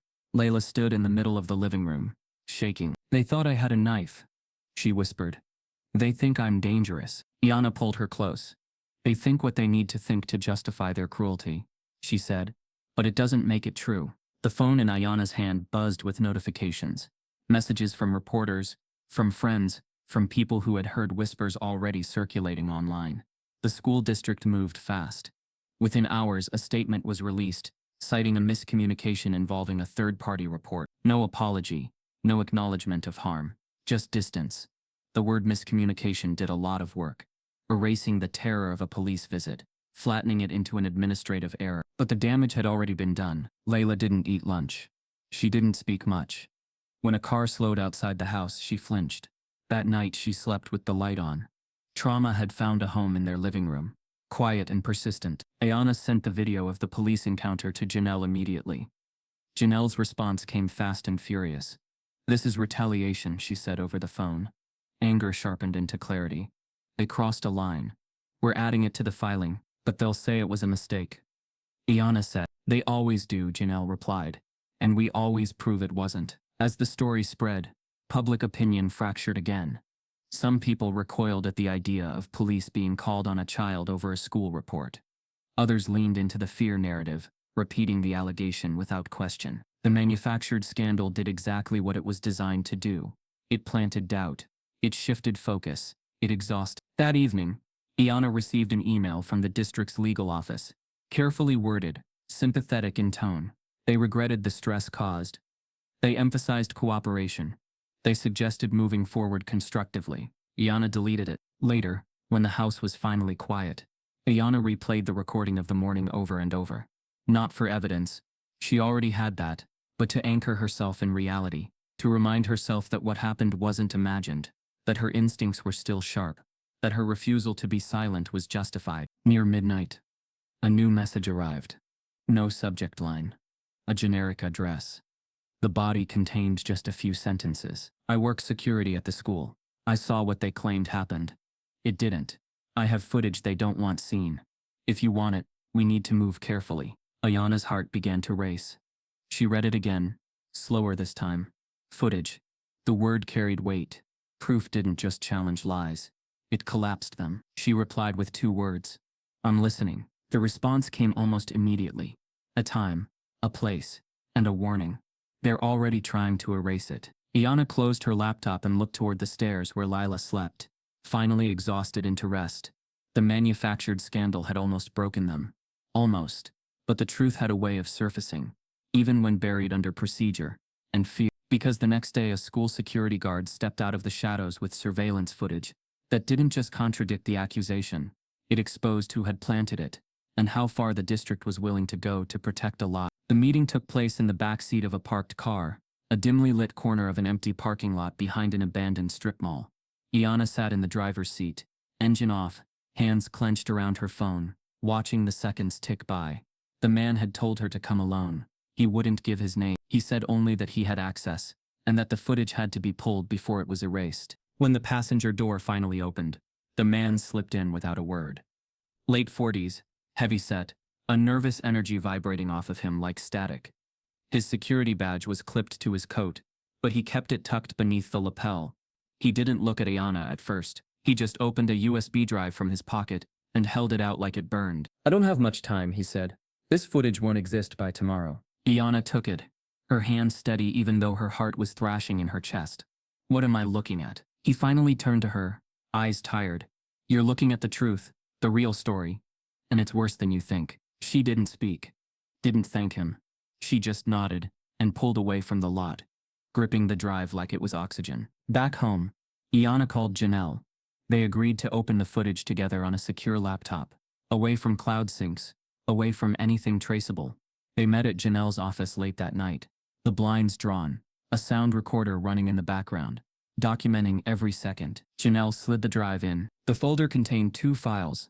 One was security footage from the east hallway near Lila's locker, time-stamped 2 days before the alleged knife incident. The other was from a side utility corridor, off-limits to students. Janelle opened the first video and dragged the time bar to the point the district claimed the witness saw Lila with the knife. What played was ordinary. Layla appeared in frame, walking with a classmate, laughing, her hands in her hoodie pocket. She stopped at her locker, opened it, pulled out a binder, and closed it again. No bag, no suspicious movement, no knife. She left the frame less than 45 seconds later. Where's the witness? Iana asked. Janelle leaned forward. There isn't one. They rewatched it 3 times. No one else was in the hallway. No teacher, no aide, no student. Just empty space and Lila, alone with the truth. Then Janelle clicked open the second file, the corridor camera. It showed a figure, a man in a school-issued jacket, entering a storage room with a small black object in hand. The timestamp?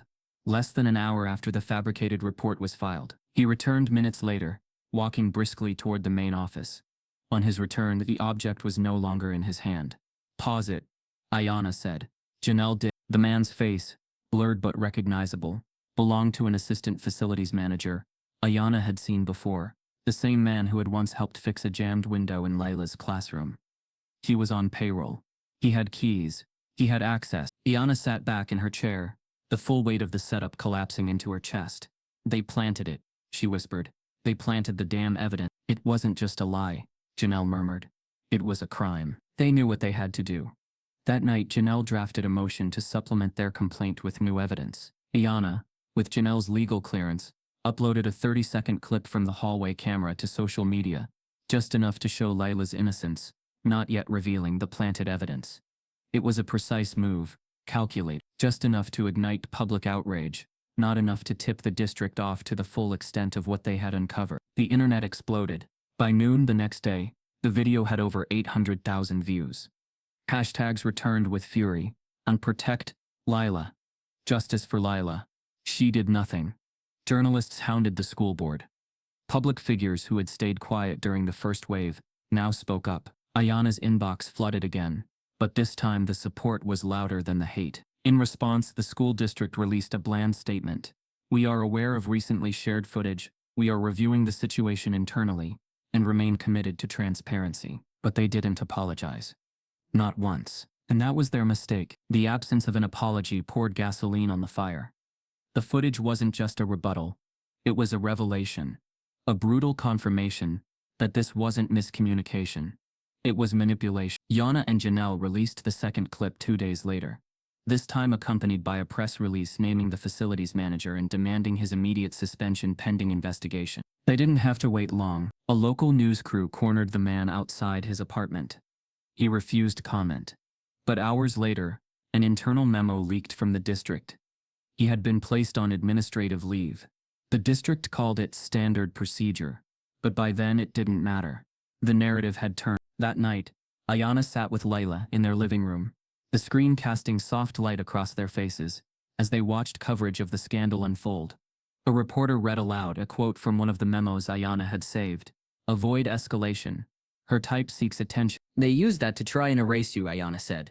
"But all it did was show the world who they are." Layla didn't smile. She didn't cry. She just nodded, like someone who understood too much, too early. Later that week, Janelle received a quiet call from a contact within the Department of Justice. The voice on the other end was calm, professional, and direct. "We've been following the case. We've reviewed the footage. We believe there is enough to open an investigation into potential civil rights violations and evidence tampering, but this stays between us. For now." Janelle thanked them, but asked the question on both their minds. Will there be arrests? The voice was non-committal. Too early to say, but it's not off the table. When she hung up, she turned to Ayana. "They're coming," she said, quietly. "But they're coming." It wasn't vindication, not yet. But it was movement, and in a system built to stay still. That was seismic. But just as the tides began to turn, Ayana's phone rang again. Unknown number, no caller ID. She answered. There was silence at first. Then a voice distorted, altered. "You're not done digging," it said. "And what you find next won't just change the case. It'll change everything you thought you knew about why they targeted your daughter in the first place. Because the person who orchestrated Layla's downfall wasn't just protecting a system. They were hiding a secret buried deep in Ayana's past. One that someone had killed a career to keep quiet." The morning sun slanted through the towering windows of the federal courthouse as Ayana stepped onto the polished marble floor, accompanied by Janelle Ruiz. The air inside felt heavy with expectation. Reporters crowded the steps outside, their cameras blinking like electric eyes. But the moment Ayana crossed the threshold, the den of the outside world transformed into a tense hush. The courthouse smelled of old wood and polished brass, the kind of scent that lingered in every landmark building where history was made. Today, this day felt like one of those moments. The courtroom was packed. Journalists from major networks filled the press benches. Civil rights advocates, families who'd followed the case, even teachers who once feared speaking out, had gathered in the gallery. The seats behind the plaintiff were full. Behind the defense, sparse. You could see through the eyes of the spectators. Quiet disbelief that a mother and her daughter had made it this far against a school district, armed with attorneys and institutional shields. On the bench, the judge sat composed, a stack of evidence files before him. His presence was authoritative but not unapproachable, the kind of judge whose gaze weighed truth more than theatrics. When the trial officially opened, the air shifted. The district's counsel tried to frame the case as a misunderstanding blown out of proportion. They painted Layla's classroom incident as an isolated disciplinary matter, minimized the memos as internal discussions taken out of context, and attempted to dismiss the manufactured scandal as unfortunate miscommunication. But when Janelle rose to present Ayana's side, the room leaned in. She began with the audio recording from Miss Halberd's staff meeting, a moment of casual, unfiltered language that revealed a pattern of bias. The prosecution played the recording in full, and when Halberd's voice saying her type seeks attention echoed through the courtroom speakers, gasps rippled through the audience. It wasn't just the words, it was the casual cruelty of them. Next came the video footage. The defense had hoped to bury it under motions of irrelevance, but Janelle had anticipated every tactic. On the large screen behind her, the hallway footage played, Layla walking to her locker, no knife, no witness, just a quiet child navigating her school day. The replay from the utility corridor arrived next, the shadowy figure of the facilities manager placing the black object that would become the centerpiece of the false accusation. The defense table went still, the faces once slick with confidence now thin with exposed complicity. Janelle didn't just present evidence. She told a story. She wove every piece into a narrative that forced the jury to confront systemic failure. A child singled out, language weaponized, a district that failed to protect its own students. At crucial moments, she stood and looked directly at the jurors, her voice calm but searing in its clarity. When institutions claim neutrality, she said, but enact policies and behaviors that target black children, that isn't neutrality, that's discrimination. When a child's reputation can be destroyed by a false narrative and a codified bias, we are not witnessing discipline, we are witnessing denial of humanity. Witness after witness took the stand. Mr. Cray, testifying under protection, described the unofficial lists of high-risk students. Educational experts explained how subjective language, like urban-minded and aggressive, carried racial weight and historical precedent. A child psychologist spoke about the emotional and developmental harm inflicted when authority figures repeatedly invalidate a child's voice. National networks covered every twist. Sound bites of Janelle's closing argument trended on social media. Panel discussions debated terms like systemic bias and educational equity. What began as a local story exploded into a nationwide conversation about black girlhood, authority, and the structures that shape who gets believed and who gets dismissed. But through all of it, Ayanna remained composed. Not detached, far from it, but purposeful. The anxiety that had once clenched her chest every morning had been reshaped into focus. She watched Lila in the gallery every day, sitting tall, absorbing the weight of history happening around her. Lila didn't need to speak. Her presence was testimony enough. The courtroom buzzed on the final day of testimonies. The judge gave precise instructions to the jury: consider the evidence, deliberate without bias, and return with a verdict that reflects the truth presented. Ayanna steadied her breath, gripping her seat as the jury filed out. Hours passed in measured silence.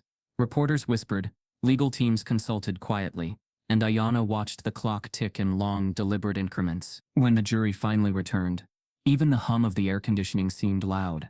The foreperson stood, holding the folded sheet of paper that would decide more than just a case. It would signal whether systems meant to protect children upheld those responsibilities or failed under the weight of institutional bias. The judge nodded. Have you reached a verdict? The foreperson began to speak, and the courtroom leaned forward collectively, when suddenly, an unexpected twist shattered the tension like a thunderclap. Security personnel in the gallery stood abruptly. Two agents, unannounced and in plain clothes, approached without warning, asking the judge to pause the proceedings. There was murmured confusion, and then the lead agent handed the judge a sealed envelope marked confidential, Office of the Attorney General. The judge frowned but did not open it immediately. Gasps rippled through the room. Janelle's body went still. Ayanna felt her heart jolt. Mind reeled. No one expected this. What is this about? The judge asked, voice calm but firm. The agent said simply, this came from the Department of Justice. They have an interest in this case, and requested immediate review. A murmur spread from the gallery, like a wave hitting shore. The judge broke the seal. Everyone in the courtroom watched as his eyes scanned the first line of the document. Then the second. A hush fell over the room, so complete you could hear the hum of traffic outside. Finally, the judge looked up. This court is adjourned until further notice, he said, voice measured but grave. The defense team looked at each other, horrified. The jury stared blankly. Reporters scribbled notes furiously, and Ayanna, sitting next to Janelle, felt a chill she hadn't expected. Because the document from the DOJ wasn't just a notice of investigation. It contained preliminary charges against individuals on both sides of the case. The very people Ayanna had been fighting, and people no one had suspected were involved. Janelle leaned in, whisper sharp with disbelief. This changes everything. But not in the way we thought. Ayanna's breath caught. The moment that had been building since her first phone call with Janelle had arrived. The verdict was coming, but the battlefield had already shifted beneath their feet. Because as Ayanna gathered her things to leave the courtroom, a reporter approached her with a question that froze her in place. Are you prepared for the names that are about to be exposed? The verdict came on a gray Friday afternoon, the kind of day that feels both heavy and electric, like the air before a storm breaks. The jury filed back into the courtroom, a group of 12 strangers who had witnessed months of testimony, heard the recordings, seen the footage, and deliberated for hours in quiet chambers. Ayanna sat with Janelle Ruiz flanking her right, and Layla beside her, the girl's small hand gripping her mother's. The room was packed. Every seat was full, and the air buzzed with a kind of breathless anticipation that felt both sacred and terrifying. The foreperson stood, eyes steady. In the matter of James Riverdale School District, we find in favor of the plaintiff on all counts. The words struck the room like a verdict already written in history books, as if the truth had finally been spoken loud enough to be undeniable. For a moment, no one moved. Then the sound of gasps, tears, and soft sobs filled the courtroom. Ayana felt a weight lift, but it wasn't relief that came later. What she felt was vindication, a deep exhale she didn't even realize she'd been holding for months. The judge read the award: millions in damages, immediate suspension of key staff members implicated in the conspiracy, and a mandate for the district to overhaul its disciplinary procedures and bias training. The district's legal team sat stiffly, faces pale, as if they had never expected the truth to have teeth. Ayana's heart swayed between triumph and exhaustion, like a pendulum caught between two kinds of pain. Journalists swarmed outside the courthouse as Ayana emerged with Janelle and Layla. Flashbulbs popped like hailstones. Reporters shouted questions, some respectful, some prying, all insistent.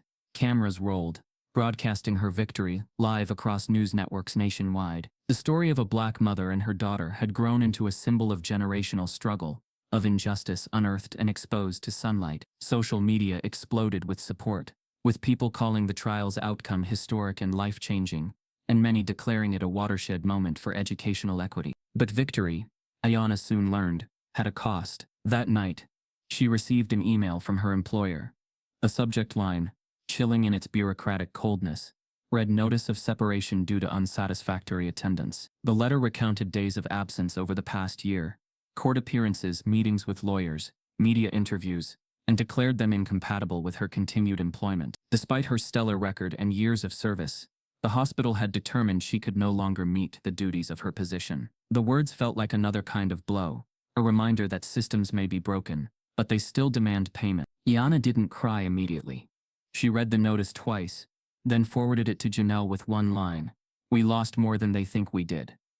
Janelle replied with a pledge of support and a reminder that the lawsuit's financial award would compensate for lost income. But Ayana wasn't sure if money could heal the broader wounds, especially when justice felt loud, but the quiet after it felt colder. Meanwhile, Lila's phone buzzed with messages, some supportive, others venomous. The threats that had begun as whispers resurfaced louder now that the case was public. Anonymous accounts taunted her, questioned her truth, suggested she had manipulated the system. Even some classmates treated her like she was a spectacle, rather than a teenager who had lived through months of trauma. The digital world was a place where justice didn't protect you. It merely amplified every bully and every bigot who felt emboldened by anonymity. Their home, once a sanctuary, became a target. One morning, Ayana found the front door spray-painted with crude slurs and angry symbols. Neighbors called it an escape room challenge, but no one came to help clean it up or offer support. It was just another reminder: public justice didn't always translate into private safety. Yet amidst the backlash, something unusual began to emerge. The community that had stood silent in the hallways of Riverdale Middle School, the same parents who had whispered "we support you" but not publicly, now showed up. Not all, not immediately, not perfectly, but a few dozen gathered in the evenings, holding signs on the boulevard near the school. Justice for Layla, no more silence, equity in education now. Their voices were tentative at first, but over weeks they grew steadier. A handful of teachers, once bound by fear of retaliation, stepped forward to share stories of covert bias they'd witnessed. A former substitute testified publicly that she had once been pressured to write up a black student for behavior she hadn't seen. The silence that once protected the institution began to crack. Still, healing remained painfully quiet. Ayana and Layla made a ritual of dinner each evening. Just the two of them at the small oak table, the TV off, dishes simple. They talked about school, about what it meant to win a lawsuit, yet lose stability. They spoke about the graffiti, the threats, the silence of neighbors. Ayana reminded Layla that victory didn't erase pain, it just showed that pain mattered enough to be recognized. "We won," Layla said one night, poking at her food. "But it feels like we're still running." "That's because we were running long before today," Ayana replied gently. "Justice is not a finish line, it's a beginning." Layla nodded, her eyes distant. "Do you think they'll ever stop talking about us?" Ayana reached across the table and squeezed her daughter's hand. "Some people will. Many more will never forget. And some will change because of it." Then came the call that no one saw coming. It rang late one Thursday evening, when the house was quiet and the pain of the day had settled into Ayana's bones. The caller ID read unknown number. She hesitated, then answered. "Hello?" A voice, smooth but unfamiliar, spoke. "Miss James, this is a producer at Netflix. We've been following your case and the national response. We'd like to discuss the possibility of a full-length documentary, your story, Lila's story." The lawsuit. The aftermath. We believe this can spark a conversation on a global scale. Ayana's breath caught. She stood in silence for a moment, absorbing the weight of the offer.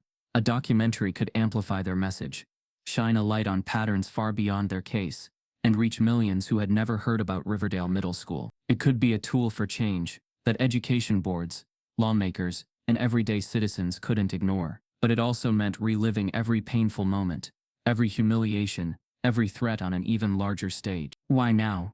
she asked, voice steady but curious. "We think the world is ready," the producer said. "Your courage and Layla's resilience. It's become part of a larger cultural moment. People need to understand not just what happened, but how and why it happened." Ayana exhaled, her mind racing through every conceivable consequence. Public vindication versus private peace, global attention versus local hostility, truth versus exploitation. She thought about Layla, about the threats, about the graffiti still etched faintly on the front door. She thought about her own career lost to retaliation, about the wrenching conversations they'd shared over dinner. And she weighed the opportunity, a massive platform with the potential for impact, against her instinct to protect her daughter's quiet moments. "Okay," she said finally, her voice calm and resolute. "We'll do it. But on one condition." There was a pause on the other end. "Anything," the producer said. "You tell the full truth," Yana said, her voice firm. "Not just the parts that make headlines, every bit of it, including the part that no one wanted to talk about before this moment." The producer hesitated, then said, "We don't shy away from truth." Yana hung up and walked to the window, looking out at the street where their neighbors lived behind closed curtains. In that quiet moment, she realized how strange victory could feel. Triumphant and jagged, full of noise and stillness at the same time. Justice had been loud. Healing was still quiet. The phone buzzed again. A message from a reporter asking for a follow-up interview to talk about the upcoming documentary. Ayana typed her response slowly. "Truth isn't always easy, but we're ready." And then her phone lit up with another message from an unknown number. "Be careful what truth you tell. Some secrets were buried for a reason." Because as Ayana turned to look at Layla's bedroom door, the light beneath it warm and familiar, another notification arrived that made her heart stop.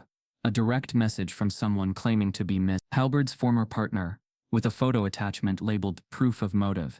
The lights dimmed in the Grand Theater, and a hush swept over the crowd like a held breath. Months of build-up had led to this night, the premiere of the documentary that had come to be called Unmuted, the James case. It wasn't just another film event, it was a reckoning. Ayana sat beside Janelle Ruiz in the front row, a velvet curtain of anticipation folding around every person in attendance. They were not alone. Survivors, advocates, educators, lawyers, journalists, entire communities filled the hall. People whose names Ayana had never known, but whose voices had echoed support in direct messages, emails, and late-night texts. The silence before the film began felt sacred. The documentary opened with the snippet that had once been a social media clip. Ayana, standing at the school board podium, eyes fierce with determination, declaring, "My daughter isn't the one who should be ashamed." The audience watched the evolution, from that singular moment to months of lawsuits, media scrutiny, and emotional strain. The camera lingered on Layla's quiet resilience, the audio of Craig's recordings, the grainy footage that had dismantled the fabricated weapon claim, and the haunting moments of dotsnant and threats. Scenes cut between national news coverage and private conversations at the James home, revealing the cost of truth. People cried. People shifted in their seats. Some closed their eyes, as though trying to absorb not just what had been done, but everything it had taken to get here. This film was not dramatized or sensationalized. It was raw. It was unflinching. It was the truth unfiltered. When the credits finally rolled, and the lights came back up, the applause was immediate, but measured.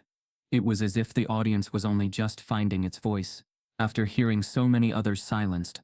Ayana stood, hand in Janelle's for a moment, then walked toward the stage to speak. Microphones thrummed to life.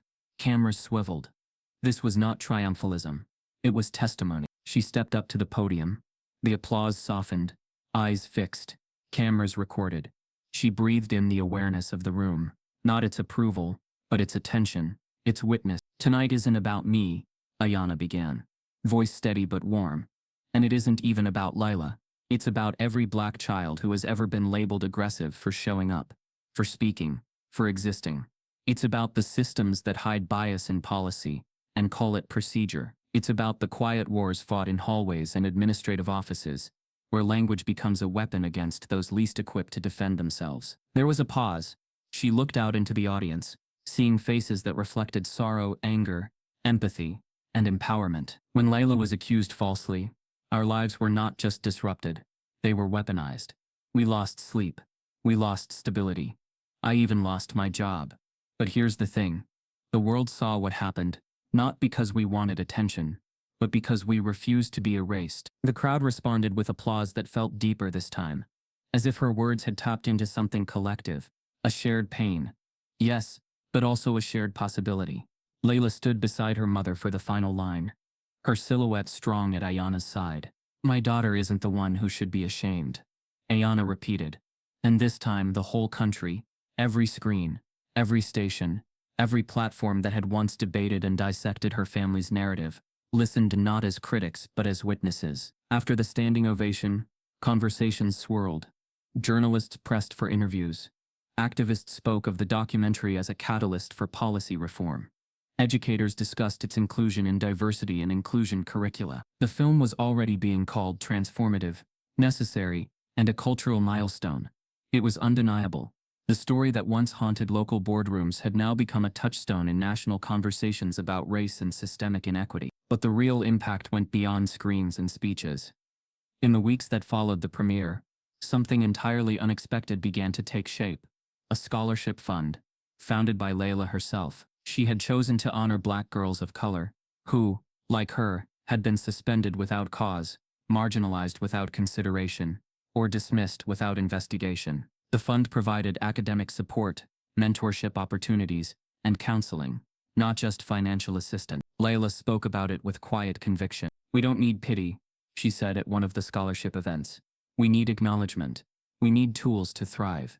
And we need institutions that listen. Her voice was the voice of a generation, not just reacting to harm, but reshaping what justice could feel like in action. Meanwhile, the old faces of the institution that once tried to silence them had changed. Ms. Halberd never taught again. The superintendent, whose communications had once advised containing optics and minimizing escalation, resigned amid mounting pressure. The facilities manager caught on camera, placing false evidence, was charged with evidence tampering and faced civil penalties. The school board underwent a restructuring, bringing in members committed to equity and transparency. But structural change, Ayana knew, was not the same as healing. Their house still bore faint marks of the graffiti that had been painted months earlier. Reminders that justice could be public, but scars could stay private. The threats had not vanished entirely, though many had quieted with the attention the documentary brought. Security was increased at Layla's school. Community support groups popped up, and neighbors who had once turned away now greeted them with tentative smiles. Healing was still slow, still quiet, still profoundly personal. Despite all the progress, something lingered in Ayana's mind as she walked out of the theater that night.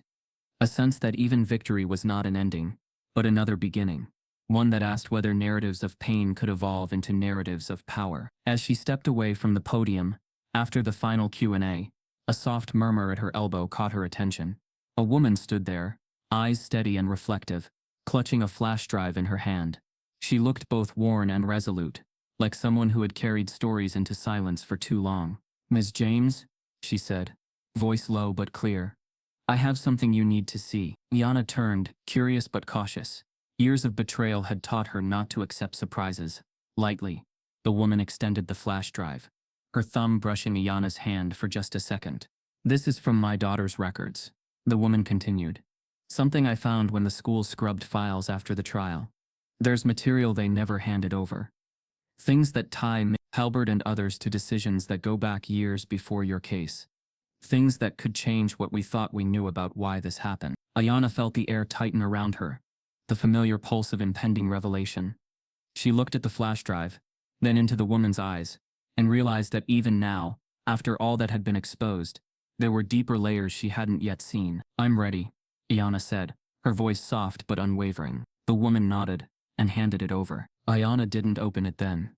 She slipped it into her clutch and turned back toward the glowing marquee of the theater, where the title unmuted, The James Case, still shone, a reminder of how far they'd come, and how much farther the truth had yet to go. And in the crowd behind her, murmurs began to swell. whispers of untold stories, hidden evidence, and histories waiting to be unveiled. Because as Iana stepped into the night, her phone buzzed with a notification, a message from an unknown number reading only, "We know what's on that drive. Don't make us intervene. If you believe no child should be punished for the color of their skin, type yes in the comments. What would you do if this happened to your daughter?" Don't forget to subscribe, not just for stories, but for truth that demands to be heard. Because staying silent protects systems, but speaking up protects lives.